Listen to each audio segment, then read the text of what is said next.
Donos da Bola, na Rádio Bandeirantes. Quando surge o alviverde imponente, no gramado em que a luta o aguarda, E de volta com os Donos da Bola aqui na Rádio Bandeirantes, meu caro Luiz Fabiani, porque hoje a molecada da Academia do Palmeiras resolveu aprontar lá na Europa. Vamos fazer um amistoso contra o Ajax. 7-2 pro Palmeiras. Qual categoria é isso? Sub-20. Sub-20? Meu Deus do céu. Contra o Sub-20 do Ajax. O Palmeiras costuma fazer essas viagens pra fora com as categorias menores. Inclusive, nesse ano teve um torneio que foi bem legal, salvo engano, na Alemanha. Nosso Bruno Milhosa, ele viajou para Guayaquil ao lado da delegação Sub-16 do Palmeiras, que está fazendo um torneio no Equador. A Sub-16 e a Sub-18. São atletas intermediários, né? Aqueles que estouraram a idade. Do 15 e do 17 ainda não se firmaram no elenco do 17 nem do 20. E aí estão lá no Equador, enquanto os titulares do Sub-20 estão aprontando pra cima do tal do Ajax. 7-2 é humilhante. E outro, o Ajax é tido mundialmente como uma boa escola de formação de atletas. Né? É exatamente isso que surpreendeu. O Palmeiras teve folga depois da última rodada do Brasileiro? Está de folga. O Palmeiras volta amanhã às atividades na academia de futebol, né? Ontem já falamos sobre a situação envolvendo o Felipe Anderson e amanhã o time do Palmeiras então retorna, né, aos treinos depois de um período de descanso no qual vibrou o zap de Abel Ferreira, né? Uhum. Recebeu ali uma mensagenzinha. Pô, topa ganhar 10 milha no Al-Hilal? E ele? Não sei se ele viu que era muito zero e preferiu não... E se assustou com os valores e disse não, mas recusou essa proposta.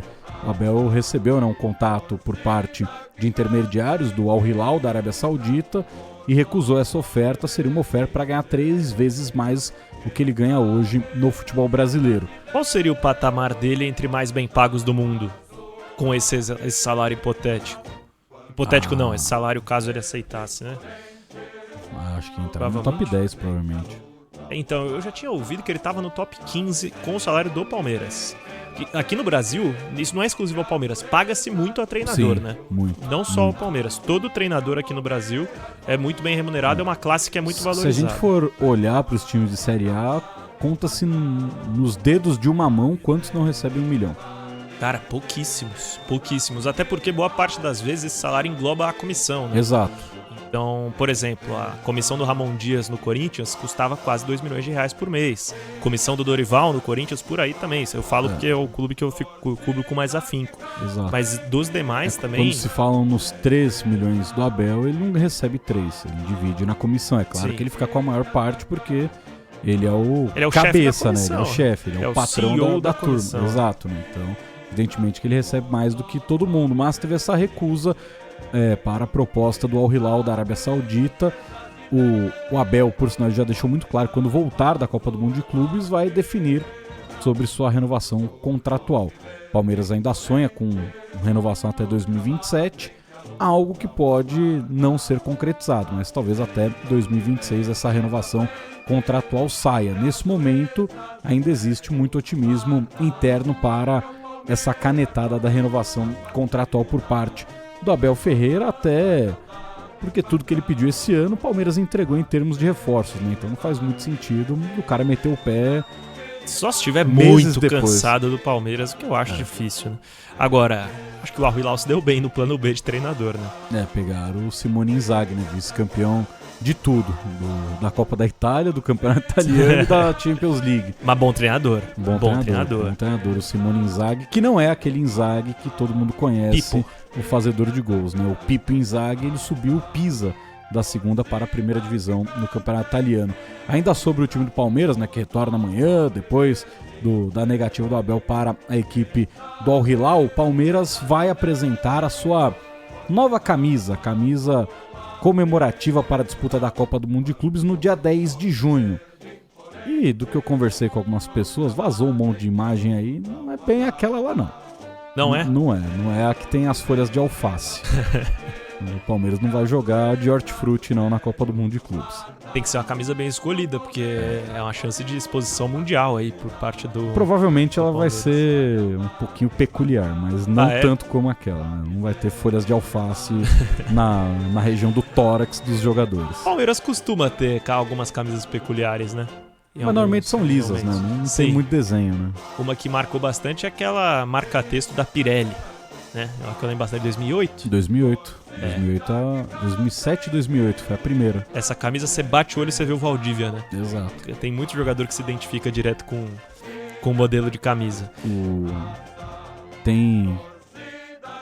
Aí volta em 2011, que já é um outro tipo de marca-texto, que é um marca-texto um pouco mais apagado, podemos dizer assim, para combinar com o elenco Sim. em questão, que era bem ruinzinho em 2011. E teve O jogo contra o Botafogo, 23. que também era um outro estilo de Camisa do marca-texto. Endrick, né? É, a camisa do Endrick. Tem uma que ela é um verde pijaminha, com detalhes em marca-texto, que é a de 22. E que a Nina não gostou pelos comentários que ela faz aqui no A estúdio. leitura labial que foi feita pela câmera Exato. não agradou. Mas até que de perto não é tão feia não, a pijaminha. A pijaminha até que é honesta.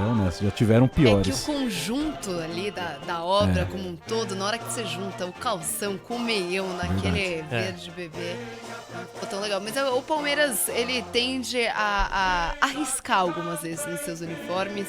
Tem acertado nos últimos anos. Tem vezes que não agrada muito. A terceira camisa é sempre a que se arrisca mais, que é sempre algo bem mais diferente. A primeira é sempre verde, a segunda é sempre branca. A desse ano, confesso pra você, na hora que eu bati o olho na branca, falei, estranho. Mas aí na TV já me acostumei com ela, Mas isso acontece menos com São Paulo, né? Que as camisas Sim. são sempre iguaizinhas. Com o Corinthians também. A desse ano...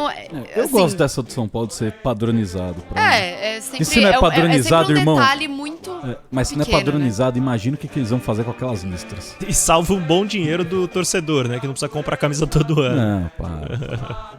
Todo mundo sabe que quando lança nova, tem Acaba ali. comprando. O torcedor sabe que o detalhe que muda, mas, pô, eu gosto de ter isso no Estatuto de São Paulo. E não poder mexer nas listas, porque sabe-se Deus o que iam fazer com elas. Quer virar E a gente- lista pra todo lado, É, né? a gente sabe como que funciona a mente, Imagina, ia virar a o mente Santa Cruz. do marqueteiro na hora de mudar uma lista. É né? difícil ter alguém que desenhe uma camisa de futebol que realmente entenda de futebol, na maioria das vezes, né? A do Santos eu gosto também, no Estatuto, que o Santos não pode jogar de Corinthians. Com as cores invertidas Não, jogar de camisa branca e shorts e preto. shorts preto.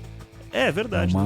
Virou, só se virou jogar um com meião regulamento. preto E de também, vez em né? quando Exato, o Corinthians só se joga jogar de com- Santos, né? Que Direto. joga inteiro. Mas a torcida não Inteiro de gosta branco. também, costuma dar azar. E quando é que embarca Palmeiras o... também joga às vezes de Santos. Palmeiras já fez alguns jogos, entendi. principalmente em Libertadores, jogar todo de branco. Quando é que embarca o Palmeiras para os Estados Unidos?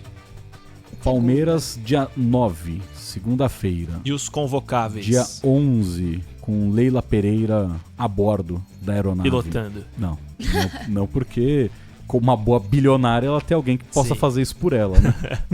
Se ela tem um avião, Exato. certamente ela tem dinheiro para Exato, alguém né? pilotar para Quem ela. tem muito dinheiro tem alguém pra... Eu digo pilotando o Palmeiras. No Isso, sentido já figurado. faz Analogia, né? há um bom tempo, né? Mas os convocados só dia 12 treinam lá em Greensboro, onde estaremos. Por sinal, o Palmeiras terá 3 sedes lá nos Estados Unidos para a sua torcida, né? Em Greensboro terá a Casa Palmeiras, onde o intuito dessa Casa Palmeiras em Greensboro é ter ali... mostrar para a população local de Greensboro, para a população local ali da Carolina do Norte, o que é o clube, mostrar, né, como que funciona a entidade, os valores, quem são os fundadores, mostrar essa parte mais cultural. Já é óbvio, né, com produtos licenciados do Palmeiras na lojinha. Já nas outras casas Palmeiras, que vão ficar ali em New Jersey e também em Miami, serão casas para o torcedor que está lá, mas não vai conseguir assistir o jogo dentro do estádio. Porque tem muita gente que mora por lá e alguns não conseguiram pegar ingresso. Então o Palmeiras vai também transmitir. E aí vai deixar aberto ao público. Então, pô, americano vai estar passando ali e fala, pô, aguento mais o meu time perder no beisebol, vou ver um jogo de futebol, vou me apegar a um negócio novo, vai ver o Palmeiras.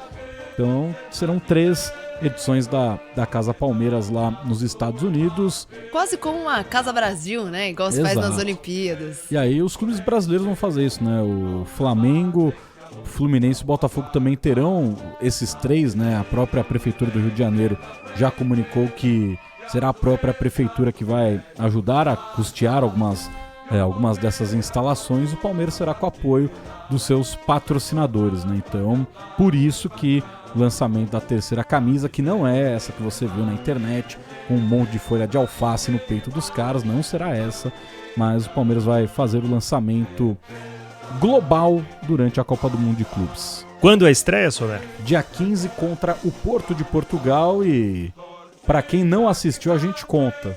O goleiro da seleção portuguesa é o goleiro do Porto. Se ele jogar o que ele jogou hoje contra o Palmeiras, vai ser difícil fazer 2 golzinhos no cara. Porque a Alemanha não conseguiu fazer 2. Quem que é o goleiro? Diogo Costa. Diogo Costa. Jogou a última Euro, não jogou? Sim. Como titular? Muito bom goleiro. Bom goleiro mesmo. O time do Porto, ele tem um excelente goleiro, que é o Diogo Costa. Uma linha defensiva de gosto duvidoso. Por quê? Porque é uma linha lenta e de jogadores não tão disciplinados taticamente. Perfeito. É um sistema defensivo que deixa jogar. E não só os grandes de Portugal perceberam isso, né? O Benfica goleou 2 vezes o Porto por 4-1. O Sporting também venceu alguns jogos. Contra o Sporting, né? Foi um pouco mais acirrada a briga entre Porto e Sporting, mesmo o Sporting sendo o campeão português da temporada.